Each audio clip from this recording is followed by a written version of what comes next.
when I became a single mom, that wasn't a plan. I was married with kids and I didn't think this was going to happen. When I did, I remember thinking, I saw my aunt do it. If I didn't have someone to go, I know she was okay. I'm sure she had her moments, but she never showed me. So seeing strong women helps women. That's Amber Johnson. I'm Cara Duffy, and this is the Powerful Ladies Podcast.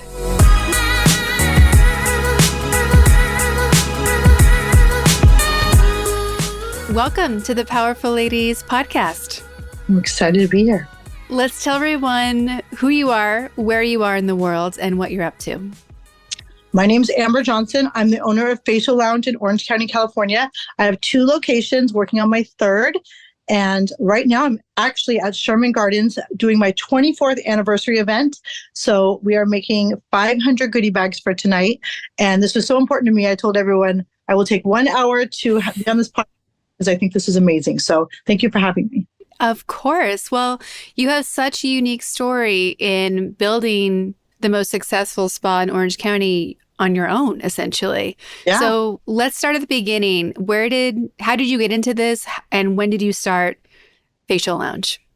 So I started Facial Lounge in September of 2000. I suffered from severe acne.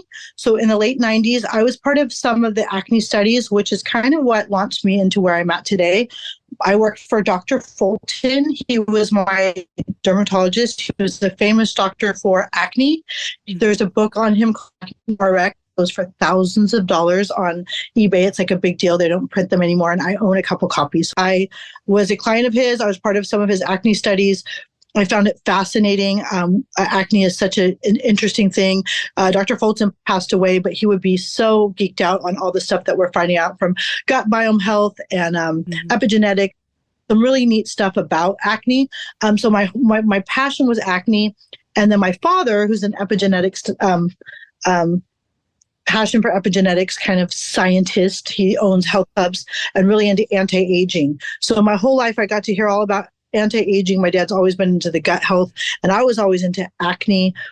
So I was one of the first skincare lines to ever launch that was anti-aging, anti-acne. And I made skincare because I couldn't find it. So I've been doing facials and I've been in skincare for over 30 years.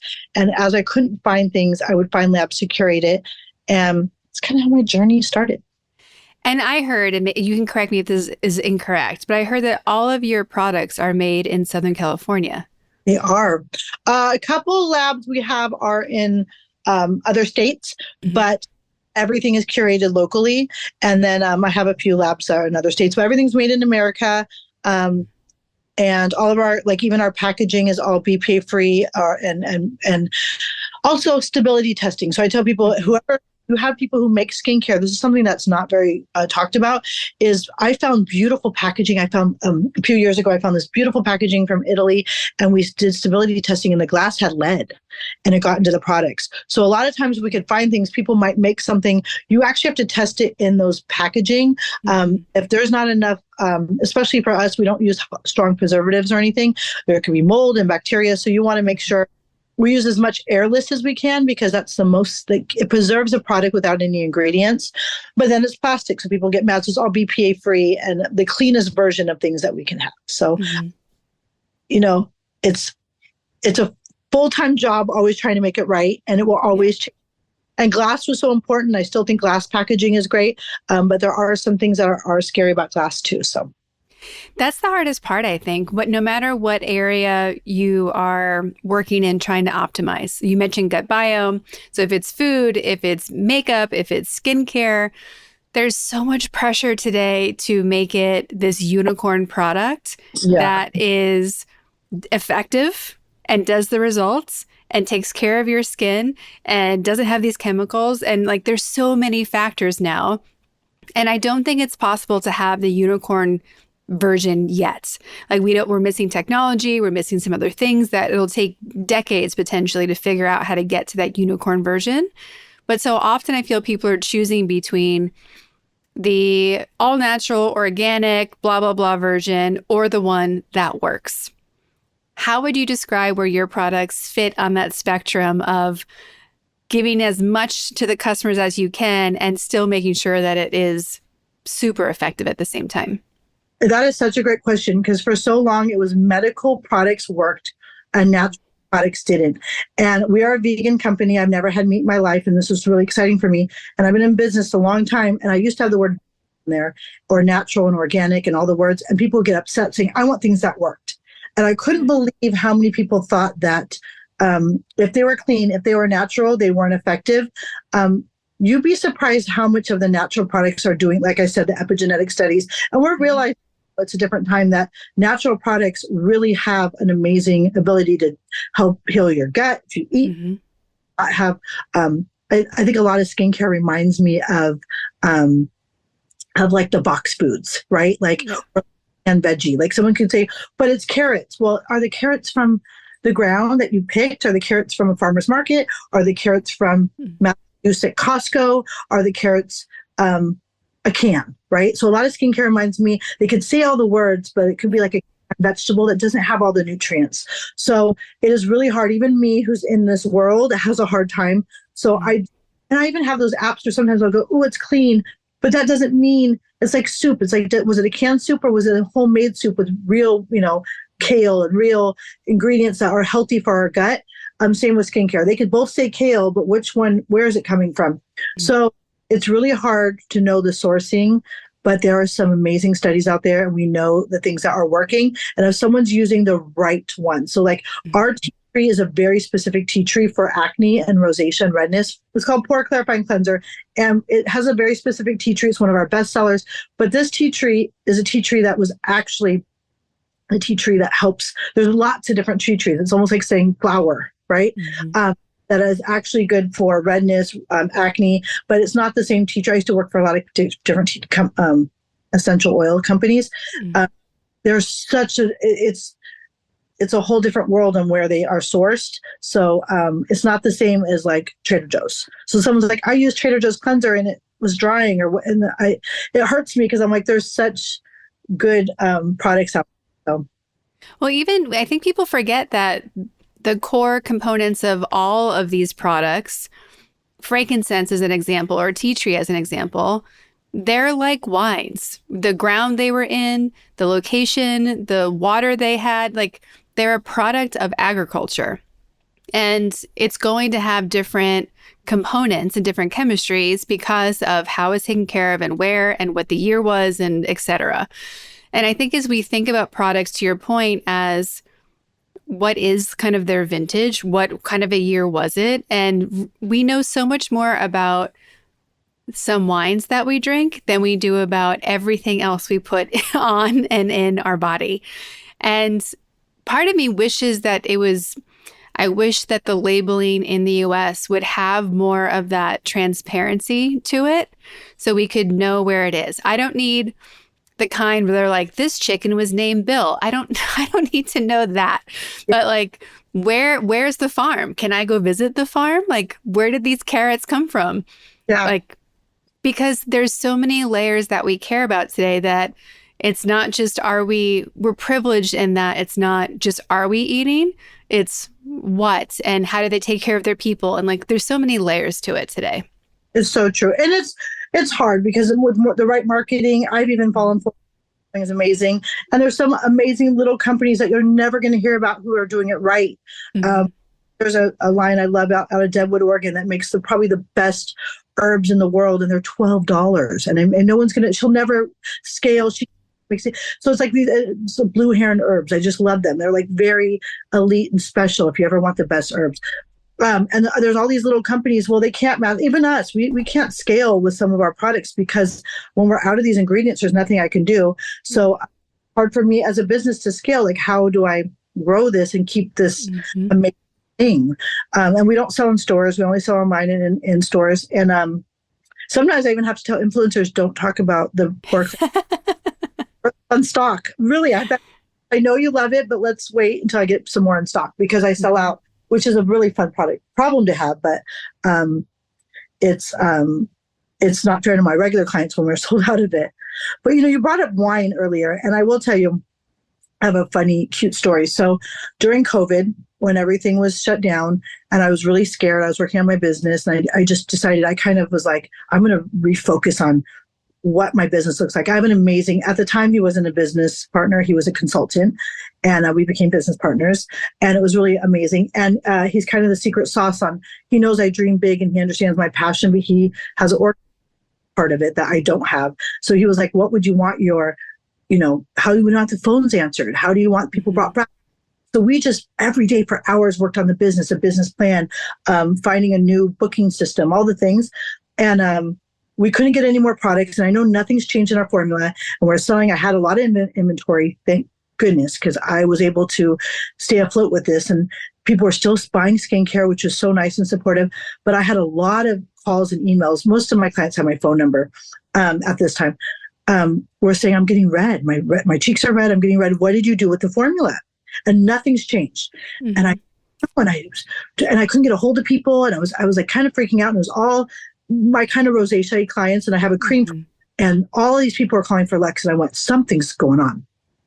But it hit me because I knew that there was a sulfate study on rosacea. So I called back the first one. I go, have you been drinking more wine? They're like, yes. And she goes, and my husband bought a cheaper wine. And they used to have wine that was sulfate free. Mm-hmm. I switched back, don't drink that. So, and her redness went away. So then as the calls came in, everyone was drinking wine during COVID, and the sulfates in the wine and the cheaper wine was affecting everyone's skin. And they were trying to and so I told everyone, drink the better sulfate-free wine. It's worth the 10 or 20 bucks that you're spending. And I told everyone to buy a sulfate strainer. You can be using the best skincare, but what you're eating and what you're doing does affect you, So it's just cool. So drink sulfate-free wine. It's great for your skin. We were also talking about how we care about the people. And you are the first time that I went into Facial Lounge for the first time. I was recommended by a friend of mine. And she's like, yeah, they probably have some openings today. Like, just do it. And they did. I got in and I had an amazing facial. And the woman who was giving me the facial, she's asking what I do. I'm telling her. She was the one who said, you have to call my boss. And I think it speaks volumes to how you have set up your teams and your people and how you're taking care of them, that she was going bananas about you and what you've done and how inspiring you are. She's like, here, this is her number. Call her. It'll be okay that I gave you her phone number. And it's really sweet because these girls know me. And when they send me someone, it's like I actually accidentally have this amazing PR team. And I know you had Emily. Yeah. And, you didn't have Emily. You had Ellen. Yes. Ellen. Yeah. Ellen I make a joke. She needs to go into PR. She really, the girls know it's the right fit and they know, and she knows that you're helping what you're doing for women businesses and people. It's such an amazing fit. But I was trained so much on working on customer service. Like that's kind of how my parents were. I wasn't really understanding culture. Yeah. So business partner I have, he owns a company called Driven Leadership, which I took these leadership classes and I was like, wow, like culture is so amazing. And so I've learned so much, but it wasn't intuitively in me. I am all about customer service and this group of women and really understanding culture and having this space with them is so amazing and interesting. Yeah. Like I want to scale this and still have these relationships and still grow. Still keep heart in big companies, because as companies grow, I see not why they shouldn't, but I can see how easily they don't have those relationships. But the girls there, and that's not me. I don't hire. We have a girl who hires, and I told her, you have this secret gift. Her name's Amber too. So they always think they confuse us, but she has this amazing gift of just finding the most amazing humans, and it is so neat to me to watch. Even me, I sit back and I'm in awe of this group of people. Last night I had to come there late. No one knew I was coming. And I saw all the girls kind of laughing and having fun. And I was kind of outside the window watching. They were closing and listening to music. And I went, this is so, like, I want to work here. Because when I come in, I'm a little different, but it's so cute. So thank you for noticing that, because it's a really good feeling. Well, and I've often been called in to help a company get its soul back and get reconnected to what actually matters. And you can scale and have those things stay, but you have to be present to it. It can't just be a scaling for revenue concept. Mm-hmm. And you said something that I think a lot of people when they're hiring don't think about. she's picking people who understand the why. They understand your values. They're shared. They understand how vulnerable it is for a client to come in and they're trusting you to not just like, they have to be really honest about how they feel about themselves and what they're dealing with and all these issues that like our faces, like where we can get so easily embarrassed and ashamed. And the vulnerability that your clients have to have so you can actually help them. Like that's of such a unique space that and trust that you have to be able to create very quickly. Otherwise, like you wouldn't have the raving, repeating clients that you have. It's true. And that is not me. I mean, I find the good in everyone. So we make a joke. I got fired from hiring. Unique. And when I'm watching it actually come together, it's so magical. And these are just really, and the girls I hired are amazing too, because I've been in business so long, and they're all, but I had this culture, we wanted to match it. It's like, who are we? And really getting clear on what we are, and that vision was so important. And I think so big, and I wiggle around. So it's nice to have a team that really gets it and is like so true to those. Mm-hmm. And I learned, I make a joke, I'm going to write a book, What Not to Do in Business. Chapter 1 is, hire friends or hire people who need a job, because I'm always like, that was what I used to do. And now we want to find people like, how do they fit in? How do they make this better? Chapter 2 will be, don't have an event after an election and a time change. Just kidding. That's what I'm doing today. I'm like, what was I thinking? But the good news is that everyone's RSVP'd and we have a big group of people coming.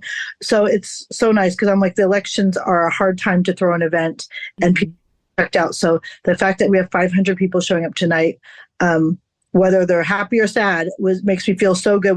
However they feel, it was a nice thing that people still want to come out and support my company, which is neat. Well, I want to go back to 8-year-old you. Yeah. So you mentioned that you've always kind of been in this human optimization space with your dad. But would 8-year-old you have imagined that this is the life you have today? 8-year-old me, random that you said that time is probably the worst time of my life. I never talk about it. It's interesting that you picked that time in my life.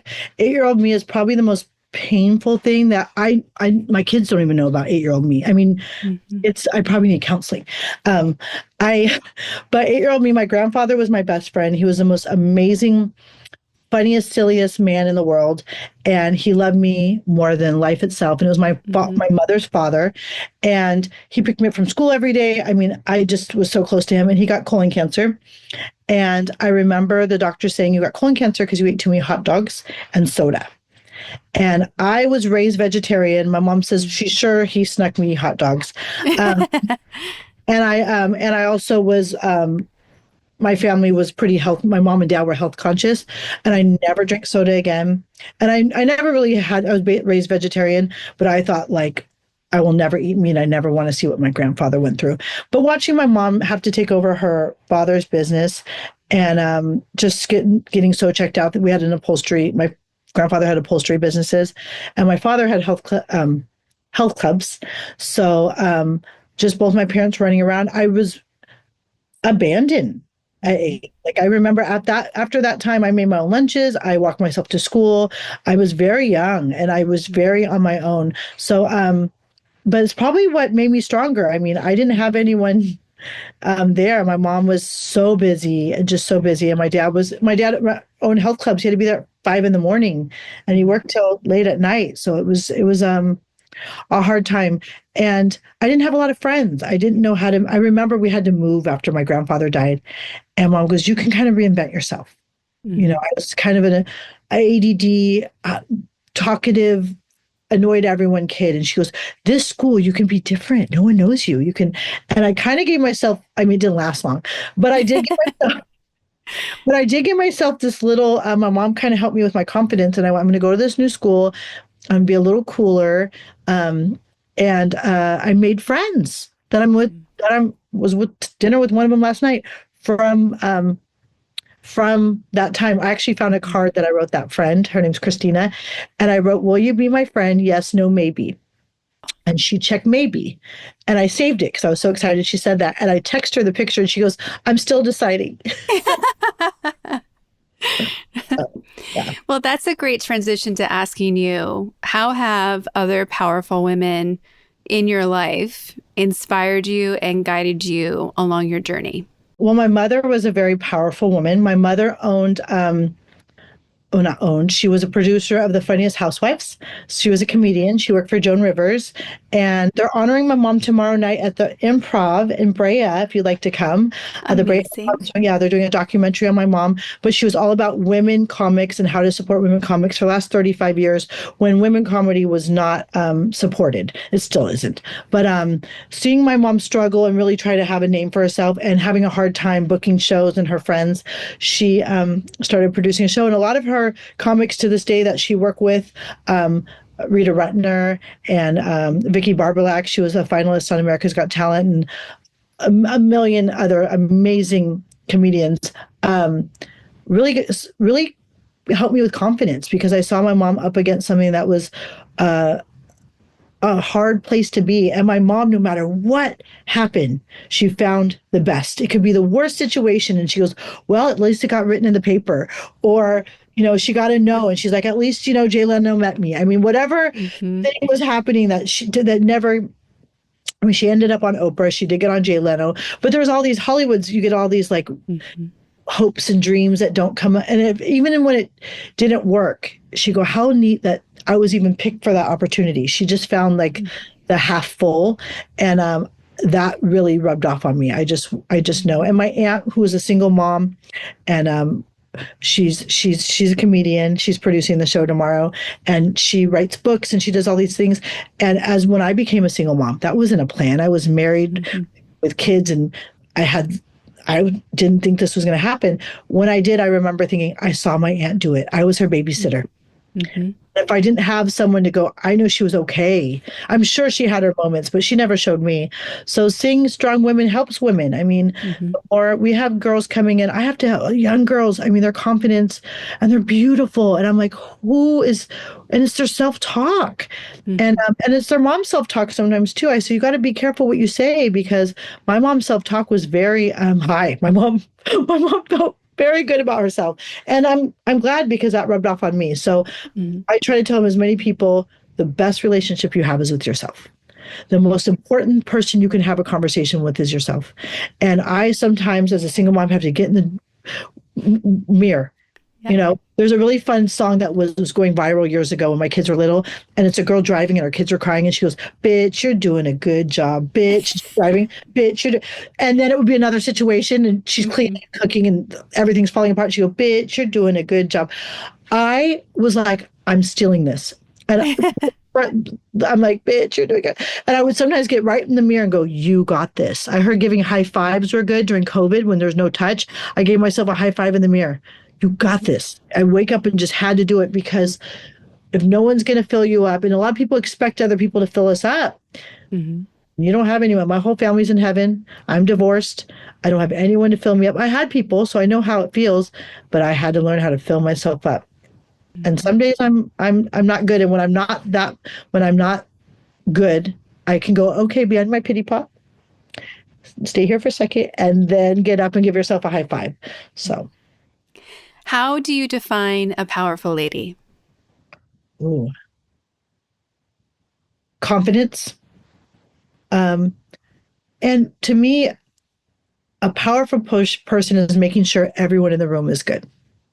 Sometimes people want to come in these power suits and it's like all this self, and the powerful one is sometimes the one helping everyone, making sure that everyone has their things or their water or a hug or a moment or eye contact. I think the most powerful person doesn't necessarily mean status or money. It's the person who makes you feel good in a room. I mean, that is an art. And I sometimes walk in places and I'm busy and I go, God, there's so many people that they can help me and I can help them. But there's moments where I just know I need to slow down and check in with people.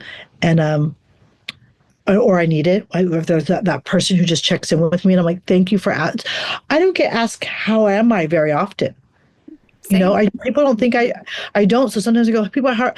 And the real ones where they're like, how are you? I'm like, wow, well, I had a really rough day yesterday. That feels good. So I think a powerful person is someone who cares. We asked everybody on the podcast where you put yourself on the powerful lady scale. If 0 is average everyday human and 10 is the most powerful lady you can imagine, where would you score yourself today and on an average day? I know I'm a powerful person and not, this is such a weird thing to say for myself, but powerful because I can handle a lot. Powerful because I try to find the good, but I would give myself like an 8. I mean, I definitely know that, and there's days I'm a 5, but I know if I really wake up and am in the right mindset and I want to make a difference, yeah, I give myself an 8. I can be pretty powerful. Hey, listen, there's days I'm 10. Like tonight, I want to be present for every person who's showing up for me, and it feels really good. And I will be. That's a powerful place. But powerful is such a hard word for me, and it's such a positive word because I can also be a little bit of a bulldozer, and that's powerful, and that's not good. And I work hard, like even. Oh, yeah. Trust me, when I'm done with this, I'm going to be a little bulldoze with my kids, but they're behind on these. But yeah, how powerful that's a great word because I don't think of it as positive as you're making it seem. But I am a powerful person, and that's a good thing. Well, and so often, part of why I asked this question is that everyone defines it so differently, and everyone has a different story about it or a trigger. And some people think power is only good when it's next to the word ladies because they trust that women with power do good things with it, where they have experiences where men with power don't. So it's so nuanced for everyone I've talked to. But I do think that we all have power, and just like any of our other attributes in our personalities, they can have a light and a dark side. Like there's always that yin and the yang of being driven has pros and cons. Being empathetic has pros and cons, right? So there's always the two sides to it. But how lucky that women like you and I get to use our power to create something that empowers us and empowers others. And we get to throw parties about when we celebrate anniversaries. Yeah. Yeah. I know it is interesting. That word is like, gosh, why am I like trying to dodge that word? But it can be such a positive thing, or you think of it as such a evil thing, right? Like but if you think of like the truest word for power is like someone that can actually make a difference, it can be really positive. Yeah. Yeah.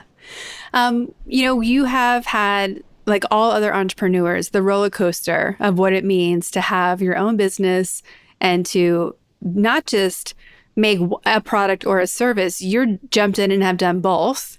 And I imagine that you have a long list of other things that you want to do as well. If someone was starting out in business today, what advice would you give them? Ooh. Get clear on your goals. Get really clear, get really excited. If you're doing it for money, find something else. Do what you love and money will follow. There's a book called Zark by Zark. It's my favorite. I read it when I was a little girl, and she writes in all colorful papers, and she does all these positive little things like mom is wow upside down. But one of them said, do what you love and money will follow. And my mom framed that. And I thought that was so neat. And I love skincare always. I loved it. So I was so passionate. I'm so passionate about people with acne or confidence, that it's fun. Mm-hmm. And so if you have a business plan, get really clear, get excited. You just want to wake up and really enjoy it and learn culture. That's something I didn't learn till later. And the customer is always right. The more you can say yes, and we're losing that. What's the word for when you're shopping and when you're shopping? What's the word I'm trying to think of? Like customer service or I think that's really going away. And the customer always right doesn't mean you lay down like a wet mop. It's not that. It's if someone's upset with something, hear them out. They might be right. And you're just, so it's like if we're running behind her, we mess up. And I go, yes. And that wasn't our intention. It's called yes ands. Agree with them and go, I'm so sorry you were cut short on your service. How can I make it right? Listening to a customer, hearing customer. If you have a business that you're able to do that, if you get a bad Yelp review, reaching out and hearing them out. The bad Yelp reviews are the best thing that ever happened to me. I could have been defensive and mad, or I could go, wow, that is such an interesting thing to say. And it could be my breath stunk. You know what I mean? We had served oranges in our spa for a long time, and I used orange essential oil. And someone said my hands smelled like I was eating the oranges that was serving, and it wasn't that. I was putting orange stuff on the towels to make it smell good.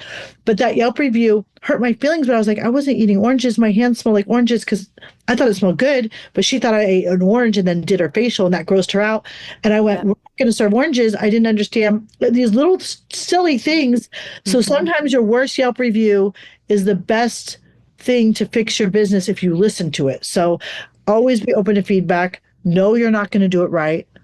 Be open to messing up and learning.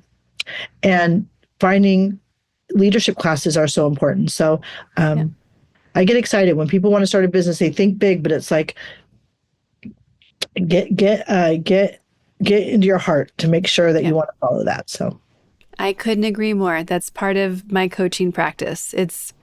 There's a level of alignment for you and your specific role in the business, but also the alignment that lights you up that's going to keep you going, because every day you have a business, there's more reasons to stop doing it than to keep doing it. So you have to have that deep connection to know that even if today is a hard day, of course we're going to keep going because this is what we're supposed to be doing. Yeah. And I also really love what you were talking about in regards to customer service, because you're so right. The customer being right doesn't mean that they always get what they want, but it does mean that they have a valuable piece of information to give you. One of my favorite quotes is, we have to listen underneath the critique or criticism for the commitment. And it takes a lot of effort to give someone feedback, especially when you don't have a personal relationship with somebody. Yeah. And so if they got so inspired to tell you something, like they really do want you to succeed. It's hard. It's hard. It's hard how you hire. I know that our girls, which I love, we have a Slack channel for our business. And if anything goes wrong, they have different channels. And my job is to get in there. Oh, such a full-time job. And but I make a joke. Sometimes I'm a slacking at Slack. But they put in things, and it could be silly, like we're low on bags or we're whatever. And we do inventory and stuff, but it really helps like everyone. And it's just one big team. And we're really not or someone came in, was upset they didn't get a water. We serve the best well water. And did you get a water when you came in? I did. Thank you. Yes. And once in a while, a friend got one and the other one didn't. We just assumed they both had one, and they were hurt feelings. Like, why did she get one? I didn't, And once I clear it up, or the manager calls, it's like, oh my gosh, we didn't realize, we'll make it right next time, and we give them something next time they come or whatever. But it's that they had to be heard. And if not, they're going to be leaving and mad and walking around all day, and they'll tell people like, oh, I don't really like that place. That happened the other day. I have a friend who owns a shoe store, and he goes, the girl came in, she didn't like it. She had a breakout from her facial and didn't like it. And that hurt my feeling. And I go, can you tell her? I mean, sometimes you can purge, and that's our job to go. She already had some acne. But if she came a couple more times, I promise her, well, like for free, have her come back. And I asked her, she goes, no, she didn't want. But it's like so that helped me go, we should send a text message saying, we do now, a follow-up text. I don't know if you got one. I did. And things like that. That's actually from that one complaint. When I found out, I'm like, I'm not letting them know. If she would have iced her face and her extractions, she probably would have had a breakout. I asked her, did she ice? She said no. No one told her. So now it's like these systems in place. So when I upset a customer, I'm like, what could I do to fix it moving forward that we never have that? And there's people who walked around who probably go, not so good. But if they actually gave us a chance, we're so good. But it's okay. But I really hear that there's an underlying commitment to transforming that person's skin and their relationship to their skin. And that's different than like just giving someone a facial or just selling someone a product. Like everyone that walks in the door, it sounds like you are committed to making sure that it's a whole new experience and relationship for them. And it does that's a lot of before, during, and after that a lot of other spas aren't offering. And I also hear such an invitation for people to remember to speak up about what they need or don't need, because if we don't tell people, we can't help them. And there's so many businesses, yours included, that would love to help and love to clarify whatever wasn't, because you're on their team. And, it speaks to, I think, that people feel like they're kind of on an island a lot lately, and it's just not true. Mm-hmm. And even us at Facial Lounge, if someone doesn't love something, we have an exchange program, and I tell people we don't do returns, we do exchanges. And it's just because of our systems. I mean, our returns, sometimes the credit card, it's a long story. There's so many reasons why it's been a disaster that we're like, we just exchange. But over the time I found, if I could find them that thing, because I know we have it, and that cream might be too heavy, we have lighter. That cleanser was too strong, we have gentler. It wasn't strong enough, they can exchange it. Our whole goal is to help them find what they love. So we had someone that the Feather Light Moisturizer, which is an amazing product, was too light. So we got her Luxe. Had I just returned it, she came back. She goes, "This has changed my skin." She wrote us a Yelp review. She did a blog about, it was like a whole thing came. And so I know that if I can find you that thing that you love, and I know we make it, we might not nail it the first time, but if I can sit down and find out what you need, and sometimes the esthetician will call me and I'm like, okay, definitely do this, or ask if they're allergic to that. We totally customize it. But once I know you found your thing, you don't really want to leave us, because it's good. I mean, it's really good. So there's so many times that some of these rules are made from heart that people don't realize that. It's not like, yes, also systems, it helps, but yeah. Well, for our final question today, we've been asking everyone, what do you need? What's on your to-do list? What's on your to-manifest list? How can we help and support you? That's a great question. What do I need? Me or the business need? Either. You could say you need more people to go to dinner with, and that would totally apply. Well, God, I never think about my needs. You have great questions. Thank you. Well, my need, like for me, is I want to open a school. Mm-hmm. I want to help find men and women, but it's a very prominent women business, but anybody, if this is their passion, to be the best version of themselves, and have a school that not only teaches skin and education and gut health and the whole, but also like leadership and also as we scale and grow our business, how neat to have a school that I could find really get to know these people to hopefully bring along with me, or if they want to start their own business. So my biggest need for myself is to open a school, and then personally, for people to go to Facial Lounge, if someone's looking for a place to go and have a safe place to be. I mean, there's not very many places that you can go that you're really in a really welcoming, safe place. Mm-hmm. And I have 2 sons who play basketball. And my whole goal is to spend these next few years of middle school and set them up for success for high school. And so it's hard to wear a lot of hats, but I need more time. No, just kidding. Time in a day. That's what I need. Can we have 40 hours in a day? But yeah, I guess my biggest, I don't know if was I answered right? Yeah. You want people to go to Facial Lounge, you want to open your school, and you want more time so you can set your boys up for success. Yeah. And that's a really interesting place, because I want to scale. We're opening more locations. I want to grow. And it's this little soft place where I'm like, my boys are my life. And so after 3:00, they're mine. I'm before 3, from 9 to 3 is when, and once they go off to college and go off, I can really watch out, world. Watch out. I'm probably watch out, world. It's just getting started. 24 years. I'm just getting started. I love it. Well, for everybody who wants to get a facial, find your product, support and follow you, where can they do all of those things? So our Instagram is Facial Lounge, our TikTok's Facial Lounge, and our website is at Facial Lounge. We have 2 locations, one across the street from 5 Crowns in Corona Del Mar, and one next to Coffee Dose in Costa Mesa, which is the coolest place. Mm-hmm. Anyone hasn't been to Coffee Dose, just go there. It's did you go to Coffee Dose when you went? I have been. It's and I brought people in from out of town to go there just to see it.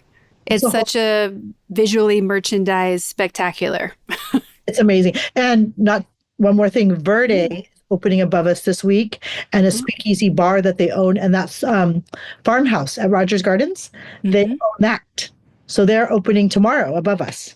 So wow. yeah, not a lot of people know that. We're next to one of the first it's the very first Nike gym. And so that whole shopping center is the first Nike gym, Coffee Dose, Facial Lounge, and Verde Restaurant, and then a new speakeasy bar that they just opened. So it's a really fun shopping center. So people need something to do in Costa Mesa. We have the hot spot. Well, thank you so much for being a yes to being on this podcast, for being so generous with your time, especially today when you have so much going on. But also just thank you for being so passionate. You know, we need more people in the world doing things they love, because it's such an echo effect. So thank you for holding your space in that and being the ripple effect that you are. Thank you. And thank you for doing what you do. I mean, what an amazing gift to give to business owners.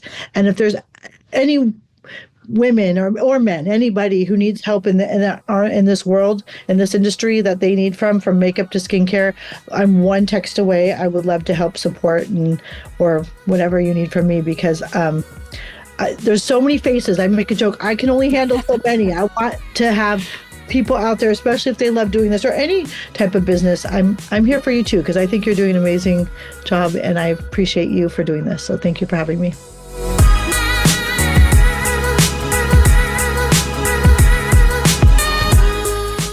All the links to connect with Amber and Facial Lounge are in our show notes at thepowerfulladies.com.